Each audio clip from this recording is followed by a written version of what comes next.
আজকে একটা ছেলে হারাইছে, সে মামলা করার জন্য সে যেতে পারতেছে না, সে গরিব।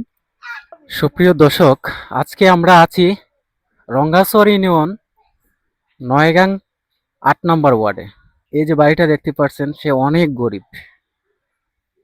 আজকে যে ছেলেটা দুদিন আগে হারাইছে, গতকালকে হারাইছে, গতকালকে ৫টার সময় হারাইছে, ১০টার সময়, গতকালকে ১০টার দিকে কিন্তু ছেলেটা হারাইছে। সে হচ্ছে প্রতিবন্ধী, কথা বলতে পারে না। সে বয়স কত তার? বয়স কত? 10 বছর 10 বছর।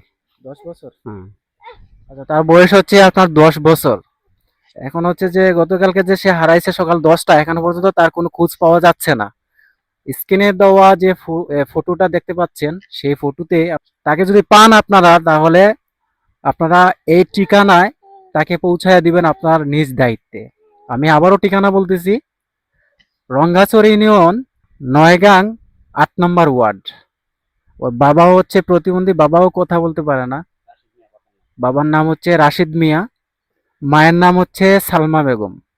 বাবার নাম হচ্ছে রাশিদ মিয়া, মায়ের নাম হচ্ছে সালমা বেগম। ৮ নম্বর ওয়ার্ড, নয়গাং, রঙ্গাচর ইউনিয়ন। আচ্ছা, এই বাচ্চাটা যে হারাইছে, সে হচ্ছে অনেক, ১০ বছর তার বয়স। আমি মনে করি যে সে হারালে তার বাড়িতে আসা, সে আসা যাওয়া যেহেতু ১০ বছর বয়স, সে সবকিছু চিনে জানে, কিন্তু কথা বলতে পারে না। কিন্তু সে হারালো যে, বিষয়টা বুঝতে পারলাম না, সে কিভাবে হারালো, এত বছর পর সে কিভাবে হারালো। তাহলে আমরা জানবো ভাইয়ের কাছ থেকে। ভাই, সে যে হারাইছে, কালকে ১০টার সময় যে সে হারাইছে, এখনো পর্যন্ত কোনো খোঁজ খবর পাওয়া যায়নি। যারাই দেখেন তারে, আমরা স্ক্রিনে ছবি দেওয়া আছে, যদি যারাই দেখেন এখানে নাম্বার দেওয়া আছে, আপনার ঠিকানা দেওয়া আছে, এই ঠিকানা মতো আমরা তার জন্য পৌঁছায় দিতে পারে। এটাই। ছেলেটাকে আপনারা যে কোনো জায়গায় যদি পান, তাহলে যে ঠিকানা আছে সেই ঠিকানা অনুযায়ী আপনারা তাকে পৌঁছায় দিবেন। আর আরেকটা বিষয় আমার খুবই ভাবতে অবাক লাগে, সুনামগঞ্জ হচ্ছে সদর, আর সুনামগঞ্জ হচ্ছে থানা, সবকিছুই সুনামগঞ্জ পড়ে গেছে।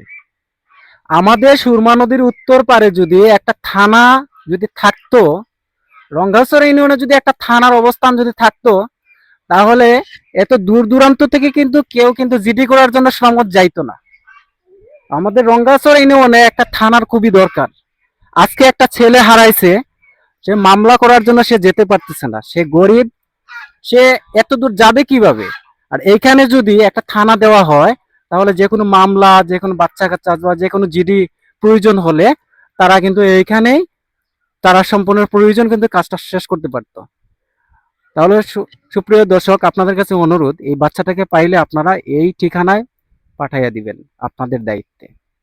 আর সরকারের কাছে অনুরোধ, যে আমাদের সুরমা নদীর উত্তর পারে রঙ্গাচর ইউনিয়নে একটা থানা বসাইয়া দেওয়া হোক, তাহলে সাধারণ জনগণের উপকার হবে, তারা সেবাও পাবে ভালো।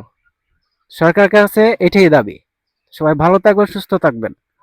লুৎফু টিভি 99.1 সবাই ফলো করবেন, শেয়ার করবেন, আর এই ভিডিওটা সবাই শেয়ার করে দেবেন বেশি বেশি। আর বাচ্চাকে পাইলে আপনি এই ঠিকানা, স্ক্রিনে দেওয়া নাম্বার থাকবে, এই নাম্বারে যোগাযোগ করবেন। এবং যদি আপনারা পরিচিত যদি থাকেন, তাহলে তাকে নিজ দায়িত্বে তার বাড়িতে পৌঁছায় দিবেন। সবাই ভালো থাকবেন, সুস্থ থাকবেন, খুদা হাফিজ।